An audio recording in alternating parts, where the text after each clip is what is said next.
बाळूमामा जीवित असताना पण बाळूमाने ह्या अंधश्रद्धेच्या विरोधात कठोर शब्द आणि कठोर आपल्या उदाहरणातून दाखले दिलेले आहेत की बाळूमा अगदी बोंदुगिरी करणाऱ्या देवरशांना वगैरे म्हणायचे की तुझ्या अंगात देव येतो तर तो जातोय कुठून. बर. अरे बापरे. तोंडातून तर जात नाही कारण तो दिसणार आणि खालनं जायचं म्हटलं तर ते घाण ठिकाण आहे. इतकं परकडपणे बाळूमाने शब्द वापरलेले आहेत. अच्छा, म्हणजे बाळूमामा देवरशांच्या विरोधात बाळूमांचं अगदी सडेतोड असायचं. कित्येकांना तरी त्यांनी शिक्षा दिलेली आहे. अगदी बाळूमामा असताना बकऱ्यांची हत्या किंवा बकऱ्यांच्या ज्या बळी देणं ह्याला विरोध करून ते थांबवलेलं आहे.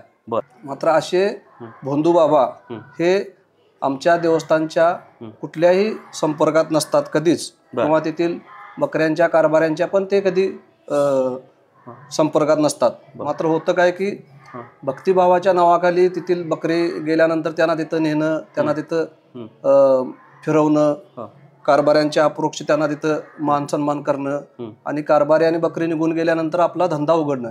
एक प्रकारची ही देवळं म्हणजे दुकानदारी आहे. आणि या दुकानदारीला कुठल्याही भक्तांनी बळी पडू नये. बाळूमामा हे असे संत होते की अशा देवरूपी संतांची महती हे बदनाम करण्याचं काम अशा प्रकारचे भोंदू बाबा करत आहेत. पण बाळूमामांच्या आज 700 बकऱ्यांची जवळजवळ 30,000 बकऱ्या आहेत. त्याचं 19 प्रकारचं बग्गा आहेत. म्हणजे 19 प्रकारची मंदिरं आज महाराष्ट्र कर्नाटकात आणि ह्या 2 राज्याच्या सीमा सोडून फिरत आहेत. तिथं पण लोकांना वेगवेगळे अनुभव येत आहेत, सेवेच्या माध्यमातून, भक्तीच्या माध्यमातून. पण काय होतंय की ज्या भागात बकरी जातील त्या भागात अशा वेगवेगळ्या प्रकारच्या प्रवृत्ती आणि विकृती असतातच समाजात. याच्या आधी पण मी यावर वेळोवेळी आवाज उठवलेला आहे. प्रसंगी आम्ही सगळ्या ग्रामस्थांनी, देवालय समिती आणि सर्वांनी त्याला विरोध केलेला आहे. आता माझ्या माहितीप्रमाणे किमान 500 देवळं असतील कमीत कमी की जिथं अशा प्रकारची भोंदूगिरी खुलेआम चालू आहे. आणि कायद्यानं याला फार म्हणजे बंधनं येतात. कारण आज आपल्याकडे बघितलं तर धर्म आणि याच्या नावाखाली बऱ्याच अप्रवृत्ती पण चालतात. पण सगळ्यांचा त्या गोष्टीला विरोध होतोच असं नाही. आणि जे विरोध करतात त्यांना त्या प्रकारचा सपोर्ट पण मिळतो असं पण नाही. त्यामुळं अशा भोंदू बाबांची ताकद वाढते की ते अगदी एखाद्या आपल्याच भगिनीच्या विनयभंगापर्यंत त्यांची प्रवृत्ती वाढते. बाळूमामा हे देवावतारी होते, मात्र ते देव नव्हते. ते एक चांगल्या प्रकारची विचारधारा, प्रवृत्ती, जसं आपल्याला थोर संतांनी आपल्याला मराठी समाजाला दिली, तुकाराम, ज्ञानेश्वरापासून अगदी मुक्ताई, शाहू फुले, हे सगळी माणसंही त्याच दर्जाची आहेत. त्याच दर्जापैकी एक बाळूमांचा जन्म होता, हो माणसांच्या कल्याणासाठी होता. बरोबर. आणि तीच विचारधारा जी जुन्या आपल्या लोकांची आहे तीच बाळूमामांनी पुढे चालवली. अच्छा. बाळूमामांच्या बकऱ्या राखण्यासाठी अनेक भक्त जात असतात, तर त्यामागचं शास्त्रशुद्ध काय म्हणजे कारण आहे आणि का गेलं पाहिजे, आणि त्यातून काय वैद्यकीय असेल, इतर काही मनशांतीसारख्या गोष्टी असतील तर त्याचा काय फायदा होतो? नमस्कार, लयबारीमध्ये आपल्या सगळ्यांचं स्वागत. मी आलो आहे आदमापूर या ठिकाणी. आदमापूर हे गाव आहे, हे जे ठिकाण आहे हे बाळूमामा देवालय यांच्यामुळे अख्ख्या महाराष्ट्रात प्रसिद्ध आहे आणि त्या ठिकाणी मी आलेलो आहे. या ठिकाणी येण्यामागचं कारण असं आहे की काही दिवसांपूर्वी औंध या परिसरामध्ये एका व्यक्तीने बाळूमामाचं मंदिर उभं केलं होतं आणि त्याने अंधश्रद्धा पसरवून, म्हणजे औषध देणे वगैरे अशा प्रकारच्या अंधश्रद्धा पसरवून बोंदुगिरी करण्याचा प्रयत्न केला होता. आणि अशा बोंदुगिरीला बाळूमामांच्या ठाई कुठलंही स्थान नाही. इथल्या काही ट्रस्टींचे मला फोन आले, म्हणजे याबाबतचा मी एक बाईट दिला होता मानदेश प्राईम या यूट्यूब चॅनलला, आणि मानदेश प्राईमचे जे संपादक आहेत सचिन शिंगाडे यांना इथल्या ट्रस्टींचा, इथल्या सरपंचांचा फोन आला होता आणि त्यांनी सांगितलं की जे लोक असे भोंदूगिरी करतात तर बाळूमामांचे असे विचार नाही आहेत. बाळूमामा कधीही कोणाच्या स्वप्नात जात नाहीत, बाळूमामा कुठले हे चमत्कार करत नाहीत, अशा पद्धतीचं इथल्या लोकांनी माहिती दिली. आणि त्या अनुषंगाने बाळूमामांचे विचार आणि बाळूमामांचं जे महात्म्य आहे ते आम्ही सांगण्याचा प्रयत्न आमच्या लय भारी यूट्यूब चॅनलच्या माध्यमातून करणार आहोत आणि याबाबत इथले ट्रस्टी असतील आणि बाळूमामांचा इतिहास माहीत असणारे लोक असतील यांच्यासोबत आम्ही संवाद साधणार आहोत. धन्यवाद. मी आता ज्या ठिकाणी बसलेलो आहे हे एक अत्यंत पवित्र असं ठिकाण आहे. महाराष्ट्रातील अनेक तीर्थस्थानं आपल्याला माहीत आहेत. तर त्या तीर्थस्थानापैकी बाळूमामांचं तीर्थस्थान महाराष्ट्रामध्ये फार प्रसिद्ध असं आहे आणि ज्या ठिकाणी बाळूमामांनी देह ठेवला ते हे ठिकाण आहे. त्यांच्या ती जी जागा आहे ती मी कॅमेरामॅनना विनंती करतो आपल्या प्रेक्षकांना ती जागा दाखवा. या ठिकाणी संत बाळूमामांनी त्यांचा देह ठेवला होता आणि त्या ठिकाणी मी इथं आलेलो आहे. आणि यापूर्वी म्हणजे इथं येण्यापूर्वी काही 10-15 मिनिटापूर्वी मी बाळूमामांची संत बाळूमामांची समाधी आहे काही अंतरावर आहे येथून. त्या समाधी स्थळावर सुद्धा तिथे जाऊन दर्शन घेतलं, नतमस्तक झालो. या जागेवर सुद्धा मी नतमस्तक झालो आणि मी काही सांगण्यासाठी इथं आलेलो आहे, महत्त्वाचं काहीतरी बोलण्यासाठी मी इथं आलेलो आहे. येण्यामागची पार्श्वभूमी अशी आहे की मी औंध या ठिकाणी गेलो होतो 2-3 दिवसापूर्वी. तिथं मानदेश प्राईमचे सचिन शिंगाडे संपादक जे आहेत त्यांनी एक मुलाखत घेतलेली होती. तिथं एक विषय कव्हर केलेला होता. मी त्यांच्यासोबत होतो आणि तिथं काही भोंदू बाबा म्हणजे खरं तर मला त्या विषयावर बोलावे की न बोलावं, मी देवाच्या दारात आहे. कारण जो भोंदू बाबा तथाकथित आहे तो माझा चुलत भावच आहे. त्या आमच्या कुटुंबियांनाही अनेकांना ही गोष्ट खटकली. कारण असं आपल्या कुटुंबातील कुणी जर भोंदूगिरी करत असेल तर त्याच्यावर बोलावं की न बोलावं हा खरं तर चिंतेचा विषय आहे. पण तरीही मी धाडस करून बोललो. आमच्या कुटुंबातील भाऊकीतील अनेकांना ते गोष्ट खटकली. परंतु जर कोणी चुकीचं करत असेल तर ते घरातील व्यक्ती असली तरी ते त्याला विरोध केला पाहिजे. खरं तर त्यांची एक पोलीस केस झाली होती. ते जे बंधू बाबा आहेत त्यांनी बाळूमामाचं तिथं मंदिर उभं केलेलं आहे आणि त्यांच्या नावाने ते बंधुगिरी तिथं करतात, औषधं वगैरे देतात आणि तिथं काही छेडछाडीचे प्रकार घडले होते एका सेवकाकडून आणि ते पोलीस स्टेशनला केस गेली होती. मला माहीत नव्हतं नक्की काय प्रकरण. तर मी ॲक्च्युली तिथं त्या आमच्या बंधूला वाचवण्याच्या अनुषंगाने पोलीस ठाण्यात गेलो होतो. परंतु तिथं गेल्यानंतर समजलं की इथं फारच चुकीचं घडतंय. गावकरी तिथं संतापलेले आहेत. अंधश्रद्धा निर्मूलन समितीने पोलिसांकडे तक्रारही केलेली आहे. लोकांनी सह्यांचं पत्र तिथं दिलेलं आहे आणि त्या अनुषंगाने सचिन शिंगाडे यांनी त्यांच्या मानदेश प्राईम या यूट्यूब चॅनलवर व्हिडिओ प्रसिद्ध केला होता आणि तो प्रसिद्ध व्हिडिओ झाल्यानंतर त्याच्यामध्ये माझी बाईट घेण्यात आली होती. त्यानंतर या गावचे सरपंच माझ्यासोबत आहेत विजय गुरव आणि याच मंदिराच्या संबंधित ट्रस्ट असेल किंबहुना काही डायंगडे म्हणून साहेब होते. त्यांचा फोन सचिन शिंगाडेंना आला होता आणि त्यांच्या फोनवरून माझं बोलणं झालं आणि मी त्यांच्या तोंडून जे संत बाळूमामा यांचे विचार त्यांचं कार्य जे ऐकून घेतलं त्याच्यावरून मी प्रचंड प्रभावित झालो आणि बाळूमामांचे जे विचार आहेत ते अंधश्रद्धेच्या विरोधात आहेत. त्यांचं काम फार चांगलं आहे. ते चांगला संदेश देतात त्यांच्या कार्यातून आणि हाच संदेश हेच कार्य आमच्या यूट्यूब चॅनलच्या माध्यमातून लोकांपर्यंत पोहोचवण्याचा एक छोटासा प्रयत्न मी करणार आहे. आणि योगायोगाने विजय गुरव साहेब या गावचे सरपंच आहेत आणि तुम्ही विश्वस्त सुद्धा आहात. तर त्यांनी मला वेळ दिलेला आहे. सर्वप्रथम मी त्यांचं पहिलं तर आभार मानतो की तुम्ही आम्हाला वेळ दिला आणि या मुलाखतीला सुरुवात करण्यापूर्वी आम्ही लय भारीने एक विशेषांक प्रसिद्ध केलेला होता. गांधी नेहरू यांनी देशाचं खरंच नुकसान केलं का हा अंक मी सरांना भेट देतो. तर सर मला सांगा की त्या औंधची घटना तुम्हाला समजलेली आहे. तर ते जे मंदिर तिथं उभं केलेलं आहे त्या मंदिर म्हणजे तुमचा काही प्रोटोकॉल असेल ना की इथल्या मुख्य मंदिराची परवानगी घेणं आणि जे बाळूमामांचे जे विचार आहेत ते कुठलंही दुसरीकडे मंदिर उभं राहिलं तर त्याच विचाराचा प्रसार करावा असं मला वाटतं. असं पद्धत असावी. तर तशा पद्धतीनुसार ते जे आमचे चुलत भाऊ मी नाव घेत नाही मुद्दाम तर त्यांनी तो तिथं प्रकार केलेला आहे. त्या बंधूबाबांनी तो प्रकार केलेला आहे. तर तो रीतसर आहे का? नाही. कसं आहे की बाळूमामा हे असे संत होते की अशा देवरूपी संतांची महती हे बदनाम करण्याचं काम अशा प्रकारचे भोंदूबाबा करत आहेत. मुळात कर्नाटक येथील अक्कोळमध्ये जन्म घेऊन बाळूमामाने आमच्या आदमापूरमध्ये 1966ला या मंदिराच्या ठिकाणी समाधी घेतली.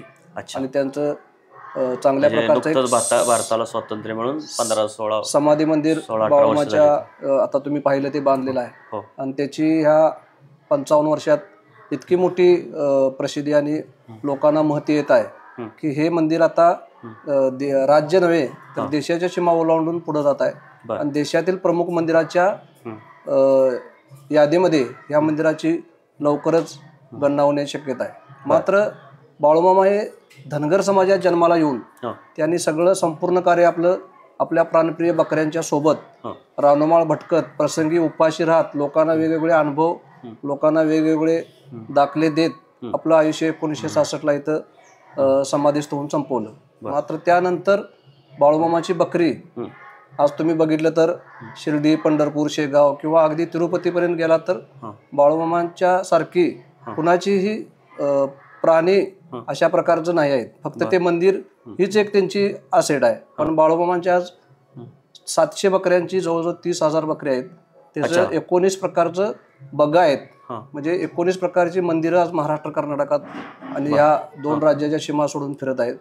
तिथं पण लोकांना वेगवेगळे अनुभव येत आहेत सेवेच्या माध्यमातून भक्तीच्या माध्यमातून. पण काय होतंय की ज्या भागात बकरी जातील त्या भागात अशा वेगवेगळ्या प्रकारच्या प्रवृत्ती आणि विकृती असतातच समाजात. याच्या आधी पण मी यावर वेळोवेळी आवाज उठवलेला आहे. प्रसंगी आम्ही सगळ्या ग्रामस्थांनी देवालय समिती आणि सर्वांनी त्याला विरोध केलेला आहे. मात्र असे भोंदूबाबा हे आमच्या देवस्थानच्या कुठल्याही संपर्कात नसतात कधीच किंवा तेथील बकऱ्यांच्या कारभाऱ्यांच्या पण ते कधी संपर्कात नसतात. मात्र होतं काय की भक्तिभावाच्या नावाखाली तेथील बकरी गेल्यानंतर त्यांना तिथं नेणं त्यांना तिथं फिरवणं कारभाऱ्यांच्या अपरोक्ष त्यांना तिथं मान सन्मान करणं आणि कारभारी आणि बकरी निघून गेल्यानंतर आपला धंदा उघडणं एक प्रकारची ही देवळं म्हणजे दुकानदारी आहे. आणि या दुकानदारीला कुठल्याही भक्तांनी बळी पडू नये म्हणून आमच्या देवालय समिती आम्ही ग्रामपंचायतनी वेळोवेळी वेगवेगळी लाखो रुपयाच्या जाहिराती प्रसिद्धी माध्यमातून मीडिया प्रिंट मीडियातून दिलेल्या आहेत. वेगवेगळ्या टीव्ही चॅनेलवर याची आम्ही प्रसिद्धी केलेली आहे.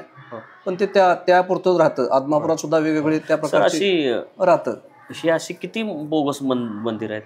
आता माझ्या माहितीप्रमाणे किमान 500 देवळं असतील कमीत कमी की जिथं अशा प्रकारची भोंदूगिरी खुलेआम चालू आहे. आणि कायद्यानं याला फार म्हणजे बंधनं येतात.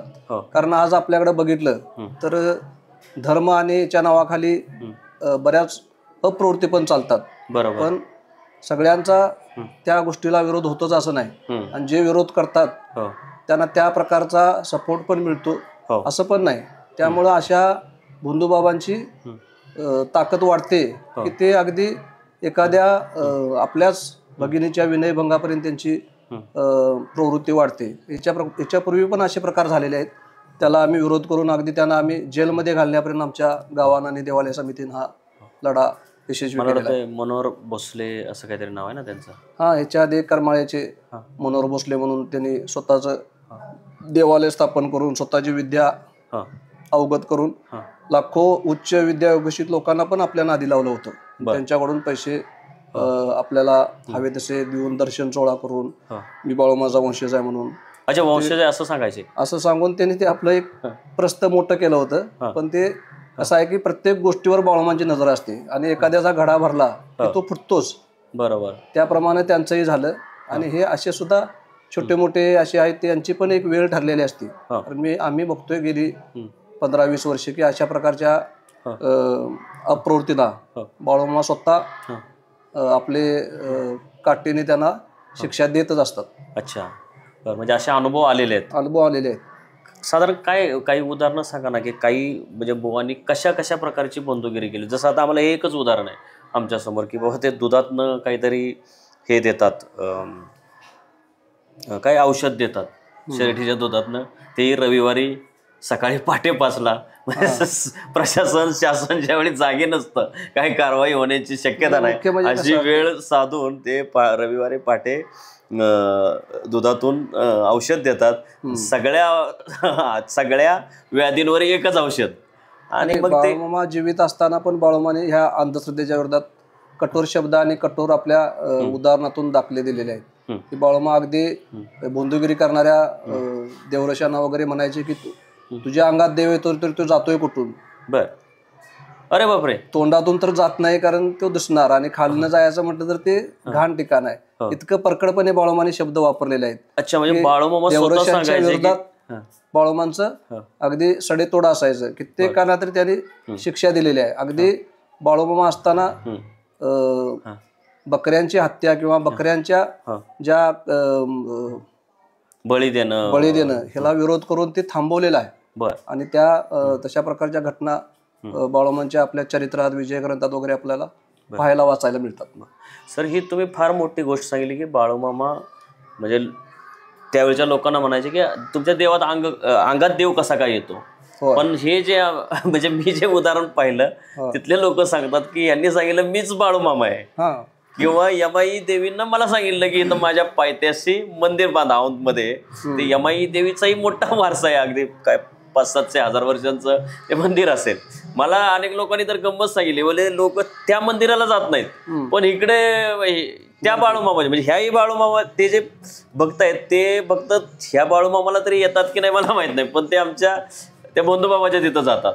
असे कित्येक मंदिर आहेत की त्याच बाळूमामाला किंवा त्याच मंदिराला त्या भागातील लोक जातात आणि तिथं काहीतरी अनुभव आला की तेवढ्यावरच मग तिथंच ते वाऱ्या करायचं, तिथंच त्यांना काहीतरी देणग्या द्यायचं, पैसे द्यायचं.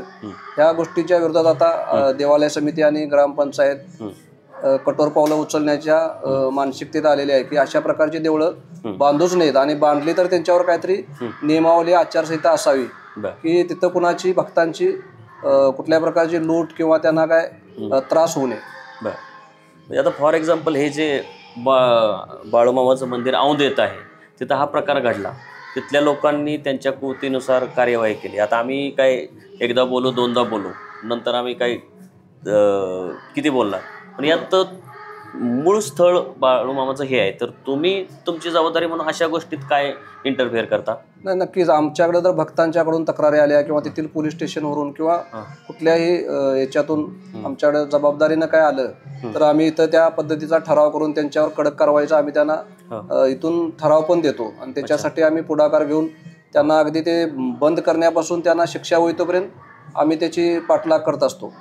फक्त काय होतं की आता बाळूमांचा व्याप इतका वाढलेला आहे की इथल्या सोयी सुविधांच्याकडे लक्ष देण्याच्या प्रयत्नात अशा बंधुगिरींच्या लोकांच्याकडे लक्ष देणं थोडं कमी पडतं. बरोबर, स्वतःहून. पण जिथून तक्रारी येतील, जिथून भक्तांची लूट होती किंवा जिथून मीडियामध्ये येईल तिथं आम्ही त्याचा पाठलाग करून त्याला आम्ही शिक्षा करण्यापर्यंत आम्ही त्यांचा पाठलाग करूच. आता सर जसे हे बंधुबाबा जबाबदार आहेत तसे भक्तगण सुद्धा जबाबदार आहेत. म्हणजे बाळूमामांचे विचार काय आहेत, त्यांचं कार्य काय हे इतिहास हे समजून न घेता ते नको ते बाळूमामांच्या नावाने कुणीतरी काहीतरी खपवतोय आणि हे त्याला बळी जात आहेत. तर ह्या लोकांना तुम्ही काय सांगाल की बाबा म्हणजे नक्की बाळूमामा काय आहेत हेच ते समजून घेत नाहीत. याच्यावर तुम्हाला काय वाटतं, तुमचा सल्ला काय? नक्कीच कसं आहे की आपण जर विचार केला तर आपले माणसांची प्रवृत्तीच अशी आहे की थोर संत आपल्या महाराष्ट्राला लाभले पण हा समाज असा आहे की एखाद्या संतांच्या चांगल्या विचारांत सुधरत बी नाही आणि एखाद्या वाईट प्रवृत्तीमुळे तो पार रसातळाला पण जात नाही. ही समाजाची प्रवृत्ती आहे. अगदी गाडगे बाबापासून तुकाराम महाराजांपासून जर आपण बघितलं तर सगळ्यांनी आपल्याला हेच सल्लं दिलं की देव धर्मापेक्षा तुम्ही स्वतःच्या संस्कारांना महत्व द्या, शिक्षणाला महत्व द्या. पण ते तेवढ्यापुरतंच ऐकलं जातं. खरं तर आता आपण बघतो आपली घटना अशाच याच्यावर उभारलेली आहे की कुणाचेही शोषण होऊ नये, कुणाचेही अंधश्रद्धा म्हणून त्याची जपणूक होऊ नये. अगदी आपण महाराष्ट्राचं जर बघितलं तर शाहू फुले आंबेडकर ही आपली परंपरा आहे आणि आपला तो विचार आहे. पण आज जर बघितलं तर देवधर्माच्या नावाखाली कुठेतरी समाज रसातळाला नेण्याचं आणि चुकीच्या मार्गाला लावण्याचं पण एका बाजूला आपण बघत आहे. तर हे थांबवण्यासाठी आज समाजातीलच काही सुशिक्षित आणि उच्चभ्रू माणसांनी हे प्रत्येक ठिकाणी परकडपणे मांडलं पाहिजे आणि जो शिक्षित नाही, जो अशिक्षित आहे त्याला काय पण म्हणजे सांगितलं जातं, हे दिलं की तुझं हे बरं होणार, ते गंड दोर, त्याच्यावर कधीही कोणी विश्वास ठेवू नये. अगदी बाळूमामा सुद्धा स्वतः हयात असताना फक्त ते भंडारा द्यायचे, पण ते एक आरोग्यदायी बी हे ना, ते म्हणजे हळदी बसून बनवलं आणि त्यांच्याकडे एक दैवी शक्ती होती, वाच्य शक्ती होती, की ते जे होईल ते कालांतरानं होत असायचं. पण ते असं कुणाला चुकीचं सांगत नव्हते. आणि जे आता चुकीच्या अंधश्रद्धा आत्ता चालू आहेत, त्या काळात बाळूमाने त्याच्या विरोधात परखडपणे आपली भूमिका मांडलेली आहे. अगदी गाडगे बाबापासून तुकाराम महाराजांपासून जर आपण बघितलं तर सगळ्यांनी आपल्याला हेच सल्ले दिलं की देवधर्मापेक्षा तुम्ही स्वतःच्या संस्कारांना महत्व द्या, शिक्षणाला महत्व द्या. पण ते तेवढ्या पुरतच ऐकलं जातं. खरं तर आता आपण बघतो आपली घटना अशाच याच्यावर भारतीय राज्यघटना उभारलेली आहे की कुणाचेही शोषण होऊ नये, कुणाचीही अंधश्रद्धा म्हणून त्याची जपणूक होऊ नये. अगदी आपण महाराष्ट्राचं जर बघितलं तर शाहू फुले आंबेडकर ही आपली परंपरा आहे आणि आपला तो विचार आहे. पण आज जर बघितलं तर देवधर्माच्या नावाखाली कुठेतरी समाज रसातळाला नेण्याचं आणि चुकीच्या मार्गाला लावण्याचं पण एका बाजूला आपण बघत आहे. तर हे थांबवण्यासाठी आज समाजातीलच काही सुशिक्षित आणि उच्चभ्रू माणसांनी हे प्रत्येक ठिकाणी परखडपणे मांडलं पाहिजे. आणि जो शिक्षित नाही, जो अशिक्षित आहे त्याला काय पण म्हणजे सांगितलं जातं, हे दिलं की तुझं हे बरं होणार, ते गंड दोर, त्याच्यावर कधीही कोणी विश्वास ठेवू नये. अगदी बाळूमामा सुद्धा स्वतः हयात असताना फक्त ते भंडारा द्यायचे, पण ते एक आरोग्यदायी बी हे ना, ते म्हणजे हळदी बसून बनवलं आणि त्यांच्याकडे एक दैवी शक्ती होती, वाच्य शक्ती होती, की ते जे होईल ते कालांतरानं होत असायचं. पण ते असं कुणाला चुकीचं सांगत नव्हते. आणि जे आता चुकीच्या अंधश्रद्धा आत्ता चालू आहेत, त्या काळात बाळूमाने त्याच्या विरोधात परखडपणे आपली भूमिका मांडलेली आहे. त्या विचारानं समाजानं जाणं आज काळाची गरज आहे. बरोबर. म्हणजे सर, शाहू फुले आंबेडकर यांचा पण महाराष्ट्र समजतो, शाहू फुले आंबेडकर यांचा महाराष्ट्र समजतो. तर हे जे समाजसुधारक आहेत त्यांच्याशी सुसंगत असंच बाळूमामांचं कार्य होतं असं आपण म्हणू शकतो का? नक्कीच. ते बाळूमामा अगदी अंधश्रद्धेच्या विरोधात होतं. आणि शिक्षण नसलं तरी बाळूमामा आपल्या लिलाद्वारे कित्येक प्रकारचं दाखलं, संस्कृतचे ओवी, उच्चार सुद्धा त्यांनी वेळोवेळी करून दाखवलेले आहेत. त्यामुळं बाळूमामा हे देवावतारी होते, मात्र ते देव नव्हते. ते एक चांगल्या प्रकारची विचारधारा, प्रवृत्ती, जसं आपल्याला थोर संतांनी आपल्याला मराठी समाजाला दिली, तुकाराम, ज्ञानेश्वरापासून अगदी मुक्ताई, शाहू फुले, हे सगळी माणसं ही त्याच दर्जाची आहेत. त्याच दर्जापैकी एक बाळूमांचा जन्म होता, हो माणसांच्या कल्याणासाठी होता. बरोबर. आणि तीच विचारधारा जी जुन्या आपल्या लोकांची आहे तीच बाळूमामांनी पुढे चालवली. अच्छा. त्यामुळे ते विचारधारा पुढे आज जाणं काळाची गरज आहे. सर, आता शेवटचे 1-2 प्रश्न विचारतो. आणि विचारतो म्हणण्यापेक्षा आपण ज्या जागेवर बसलेलो आहोत तर ह्या जागेचं महात्म्य आणि बाळूमामांचं हे आदमापूर आणि त्यांचं कार्य याविषयी जरा तुम्ही लोकांना सांगितलं तर बरं होईल. बाळूमामांचा जन्म 1892 साली कर्नाटक येथील अक्कोळमध्ये झाला होता. ते आपल्या प्राणप्रिय बकऱ्यांच्या सोबत रानोमाळ भटकत प्रत्येक वर्षी ह्या आदमापूरमध्ये यायचे. त्यावेळीचं आदमापूर हे अत्यंत म्हणजे थोडंसं अविकसित, मागासल्या प्रकारचं, पाणी नसलेलं असं होतं. पण बाळूमामा इथं यायचे, आल्यानंतर ते बकऱ्यासोबत थांबायचे. श्रावण महिन्यात येऊन दिवाळीपर्यंत यांचा मुक्काम असायचा. आणि ते इथं एक जुनं मंदिर होतं मरगुबाईचं, त्याच मंदिरात ते थांबायचे. अच्छा, म्हणजे या मंदिराला मरकुबाई मंदिर म्हणतात. हे म्हणजे जे आता मागे मूर्ती आहे ती मरगुबाई मंदिर. मी कॅमेरामॅनना विनंती करत होते, जरा मूर्ती दाखवा मरकुबाईंची. अच्छा, त्यांचं हे मंदिर होतं. हो, आणि त्याच मंदिरात ते बाळूमामा यायचे. त्याचा जर आपण संदर्भ बघितला तर त्यांच्या अक्कोळीतील गावात सुद्धा ते लहान असताना विक्षिप्त, विचित्र वागायचे असं त्यांना पूर्वीला तिथली लोक अगदी खुळा बाळू पण म्हणायचे. अच्छा. त्यावेळी ते त्यांचे विचार पटत नसतील. त्यावेळी सुद्धा ते तिथल्या मरगुबाई मंदिरात जाऊन बसायचे. म्हणून कदाचित त्यांना शेवटच्या आपला कालावधी संपवण्याच्या ज्यावेळी त्यांचा क्षण आला त्यावेळी तोच जुना एक संदर्भ पकडून त्यांना इथं मरगुबाई मंदिरात त्यांना इथं यावं आणि इथं शेवटचा श्वास घ्यावा. कारण इथं आसपासची बरीच गावं त्यांना त्यांची संबंधित होती, त्यांचे विश्वस्त होते की आपल्या गावात समाधी करावी, आपल्या गावात देव ठेवावा, अशी त्यांच्यावर हे होतं की मागणं होतं. पण कुठेही ते गेले नाहीत. ह्याच मरगुबाई मंदिरात त्यांनी शेवटचा श्वास घेतला आणि इथून त्यांचे इच्छेप्रमाण त्यांनी आधीच इथल्या भोसले सरकारांच्याकडून आपल्याला जागा मागून घेतली होती की इथं मला समाधी करायची आहे. म्हणजे त्यांना माहिती होतं की पुढे ह्या जागेवर जर काय मोठी समाधी केली तर कदाचित गाव सुद्धा उठवायला लागेल. म्हणून ते आपल्या इच्छेनुसारच त्यांचा ध्येय इथून गाडीतून नेऊन तिथं त्यांचा समाधी बांधलेला आहे आणि तिथंच आता मोठं देऊळ झालेलं आहे. अर्धा किलोमीटर सुद्धा ते अंतर नसेल. हो, एकदम जवळच आहे. आणि तिथं आता मोठ्या प्रकारची सगळी प्रगती, अन्नछत्र, सगळ्या गोष्टी आता तिथल्या समितीमार्फत चालू आहेत. बकऱ्यांचं संगोपन, नियोजन. आणि त्याचमुळं या आदमापूरला एक वेगळं वलय, वेगळा रोजगार, सगळ्या प्रकारची समृद्धी आज मिळालेली आहे. ही सगळी बाळूमांची कृपा. सर, आता इथलं जे मंदिर आहे तर त्या मंदिरात ट्रस्टच्या माध्यमातून जे भक्त येतात, जसं तुम्ही बोलला त्यांना अन्नछत्र वगैरे दिलं जातं, ते भक्तिभावाने येतात. इथं जर कोणी असं आलं आणि म्हणालं की एखादी लेडी झाली की मला मूल होत नाही तर मला औषध द्या, किंवा काय त्यांनी त्यांचं गाणं गायलं मला औषध द्या वगैरे, तर जसे ते बंधू बाबा बाळूमामांच्या नावावर अंधश्रद्धा पसरवतात, तसं इथं असे लोकांनी विनंती केल्यानंतर, भक्तांनी मागणं केल्यानंतर किंवा काय मला नोकरी दे, मला काय माझा आजार तंगड बरं कर, तर इथं तुम्ही काय करता अशा वेळी? नाही, इथं आता आपण जर बघितलं तुम्हाला पण आढळेल की इथं कुठल्याही प्रकारचा साधं पुजारी किंवा कोण देवरशी असं सुद्धा किंवा ते वेगवेगळा अभिषेक घालणार इथं कोणीही नाही बाळूमाच्या मुख्य मंदिरात. त्यामुळे जरी कोण आदमापुरातल्या कुठल्याही माणसाला तुम्ही विचारलं तर ते सरळ सरळ सांगतात की इथं असं काही मिळत नाही. तुला जर काय मागायचं असेल तर बाळूमाच्या मूर्तीसमोर जाऊन जवळनं लांब न माग, भंडारा घे. हीच आदमापुरातल्या प्रत्येक नागरिक किंवा इथल्या लोकांची भावना आहे. त्यामुळे अशा प्रकारच्या गोष्टीला इथं अजिबात थारा दिला पण जात नाही आणि ह्या गोष्टी इथं होतच नाहीत. किंबहुना बाळूमाना त्या पटणाऱ्या नसल्यामुळं इथली कुणीही माणसं त्या भूमिकेला पाठिंबा देत नाहीत. जे काय असेल ते थेट बाळूमामा आणि तुम्ही. मी तिथे एक बघितलं, म्हणजे मला वाटतं हॉस्पिटल वगैरे आहे का? हो, आहे.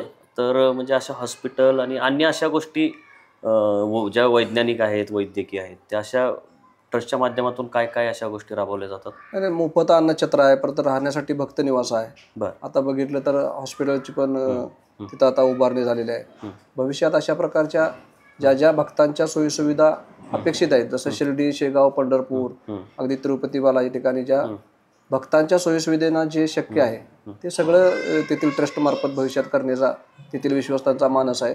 आणि ते बाळूमांच्या इच्छेनं आणि कृपेनं लवकरच पूर्णत्वाला जाईल असं मला वाटतं. सर, संत बाळूमामा दुसऱ्या गावातून आले आणि इथं त्यांनी ध्येय ठेवला, समाधी त्यांची इथंच बांधण्यात आली याच गावामध्ये.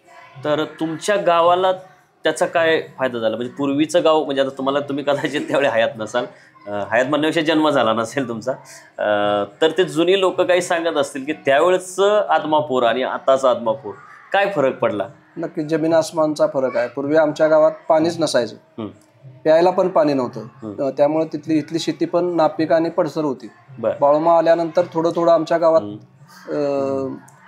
पिकं यायला चालू झाली. म्हणजे हरभरा, जोंधळा अशा प्रकारची पिकं यायला चालू झाली. आणि त्यानंतर इथल्या तत्कालीन वयोवृद्ध लोकांनी बाळूमांना विचारलं की आमच्या गावात पाणी नाही, पाणी येईल काय? तर ते त्यांच्या दूरदृष्टीच्या भाषेत त्यांना बोलले होते की पाणी नाही असं म्हणू नकोसा, ते शिवी देऊन की ह्या गावाला 2 नद्या वळसा घालणार आहेत. आणि आज जर त्यानंतर 1966ला ध्येय ठेवला बाळूमाने आणि 1972ला इंदिरा गांधींनी इथल्या काळामोड धरणाची पायाभरणी केली. आणि त्यानंतर त्या धरणाचा येथील आपल्या भागातील तत्कालीन खासदार, मंत्री, लोकनेते सदाशिवराव मंडलिक यांनी कालव्याचं पाणी आमच्याच गावातून सोडलं. त्यामुळं आता तुम्ही बघितलं तर आमच्या गावाच्या बरोबर दोन्ही बाजूला कायमपणे पाणी आहे, जणू 2 नद्या वाहत आहेत. त्यावेळी बाळूमा म्हटले होते की गावाला नद्या वळसा घालतील, तर त्याच वस्तुस्थिती आहे. त्यामुळे इथे लोकांचं उत्पन्न वाढलं, नगदी पिकं वाढली, ऊस वगैरे ह्याच्यामुळं इथं समृद्धता आली. आणि त्यांच्या मंदिरामुळे तर त्यात आता 4 चांद लागलेले आहेत. त्यामुळे ही बाळूमामांचीच कृपा की त्यावेळेचं एक मागासलेलं गाव आणि आज शिर्डी पंढरपूरच्या धर्तीवरचं गाव, ही बाळूमांचीच कृपा आणि बाळूमांच्या ह्या भूमीत येण्यामुळेच हे सगळं घडलेलं आहे असं इथल्या प्रत्येक आदमापूरकराचा विश्वास आहे. सर, बाळूमामांच्या बकऱ्या राखण्यासाठी अनेक भक्त जात असतात, तर त्यामागचं शास्त्रशुद्ध काय म्हणजे कारण आहे आणि का गेलं पाहिजे, आणि त्यातून काय वैद्यकीय असेल, इतर काही मनशांतीसारख्या गोष्टी असतील तर त्याचा काय फायदा होतो? मुळात कसं आहे की आपण जर बघितलं तर बकरी हा असा प्राणी आहे की त्याच्यासोबत जर तुम्ही दिवसभर फिरला, आधी एक बकरी किंवा एक शेळी जरी आपल्या घरात असली तर आपल्या घरात सुद्धा आरोग्य नांदत असते. अच्छा. आज तुम्ही सगळ्या ठिकाणी बघितलं तर सगळीकडं आरोग्य ढासळत चाललेलं आहे. पण जनरली तुम्ही बघा की धनगरांची जी फिरतात बकरी, त्यांच्यासोबत जे धनगर फिरतात त्यांना कुठल्याही प्रकारचा आजार, रोग किंवा हृदयाचं विकार हे आढळत नाहीत किंवा कॅन्सर आढळत नाही. हे त्यातलं एक महत्वाचं शास्त्रीय कारण आहे की बाळूमाच्या बकऱ्या राखल्यानंतर तिथं जर ते रात्रभर झोपले, त्यांच्यासोबत राहिले तर तिथल्या त्यांचे जे मलमूत्र असते त्याच्या वासानं सुद्धा अनेकांचे आजार जातात. हे शास्त्रीय कारण आहे. त्यामुळे लोक त्या भावनेनं जातात आणि बाळूमा त्यांची वेगवेगळी कामं मार्गी लावतात. हे त्यातलं मुख्य कारण आहे.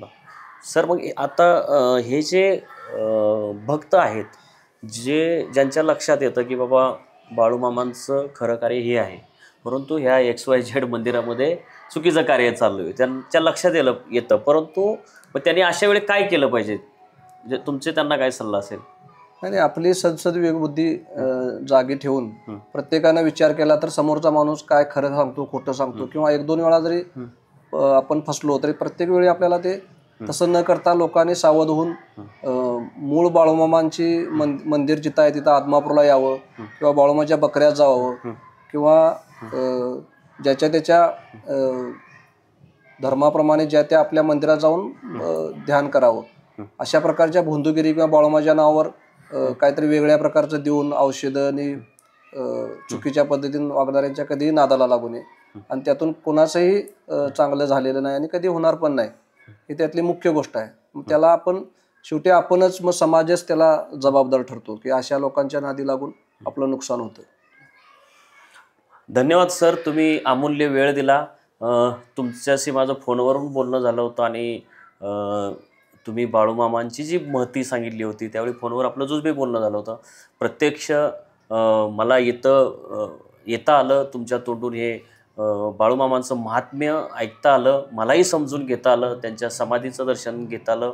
ज्या ठिकाणी आम्ही बसलेलो आहे याच ठिकाणी बाळूमामांनी देह ठेवला होता. या ठिकाणी येऊन काही वेळ व्यतीत करण्याचा, पत्रकारितेचं काम करण्याचीही संधी तुम्ही आम्हाला दिली, त्याबद्दल तुमचे खूप खूप आभार.